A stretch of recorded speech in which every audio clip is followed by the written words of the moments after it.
Сәлеметсіздер ме? Пішіні геометриялық денелерге жақын заттардан құрастырылған емтихандық қойылым натюрмортты жұмысын жалғастырып бастаймыз. Натюрморттың келесі кезеңі бұл өңдік шешімін анық айқындау. Бүгінгі сабақта сіздермен өңдік шешіммен жұмыс жасаймыз. Натюрморттың келесі кезеңі заттардың өңдік шешімдерін айқындау. Заттардың сызықтық құрастырмалы бейнесінен кейінгі қалған артық сызықтарды өшіреміз алдымен, және натюрмортты бақылай отырып оның өңдік шешімдерін айқындаймыз. Алдымен натюрмортқа зер салып қараймыз. Бізге қандай жарық тәуелділігі түсіп тұр, және натюрморттың өңдерін, заттардың өңдерін бақылаймыз. Алдымен жарық қолымыздың оң жақ бөлігінен табиғи жарық түсіп тұр, және заттардың ең қара өңі бұл құмыра, ең жарық өңі шынаяқ ыдыс, және орта өңдегі зат жуа, онан кейінгі қосымша маталар.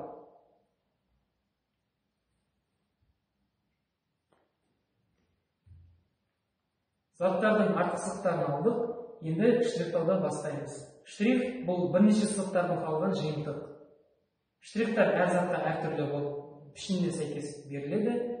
Тік, көлденең, доғал, дөңес, ирек сызықтармен. Штрихтауды негізінен заттардың түспе көлеңкесінен және заттың өзінің негізгі көлеңкесінен бастауға болады. Натюрмортқа қарай отырып, біздің ең қара өңді затымыз ол ірі зат құмыраның негізгі меншікті көлеңкесінен бастаймыз. Эллипстің бағыттарына орай қабырғаның жиектерінен доғал штрихтарды жасауды көреміз. Және мойын бөлігінде меншікті көлеңкесінде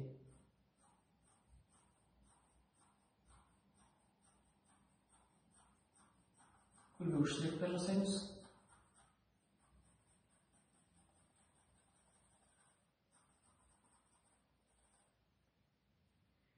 Сондай-ақ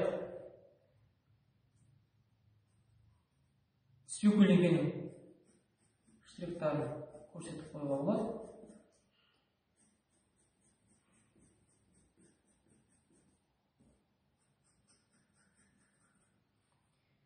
Штрихтау кезеңінде өңдерге байланысты қарындаштың алудың орны ерекше. Қарындаштарды арнайы жұмсақ қарындаш олар меншікті көлеңкеге алынады, түспе көлеңкеге жұмсақ қарындаш алынады, және ашық өңдерге қаттылығы Т2, Т3 деген қарындаштарды қолдануға болады.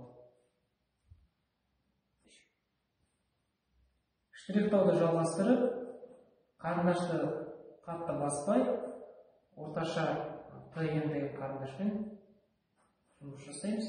Маталардың, тік матаның көлеңкелерін көрсетеміз, және тік қабырғаның ашық мата мен қоңыр матаның аралық өңдерін байқаймыз. Байқап отырсақ, түспе көлеңкелерін ақ матадан қоңыр матаға түскен өңдерін тік штрихтармен жеңіл етіп көрсетеміз. Және де ең ағзат шынаяқтың штрихтарын қаттылығы Т2, Т3 деген қарындашпенен жеңіл өңдермен штрихтап көрсетеміз.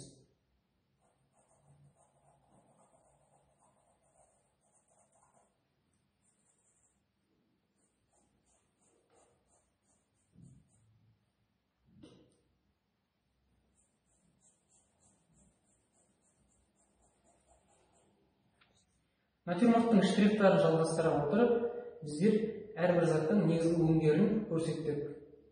Келесі сабақта жарық көлеңкенің қанық, ашық, түспе көлеңкенің қанық жерлерін және әрбір өңдердің денелерінің арақатынастарын көрсетеміз. Сау саламатта болыңыздар.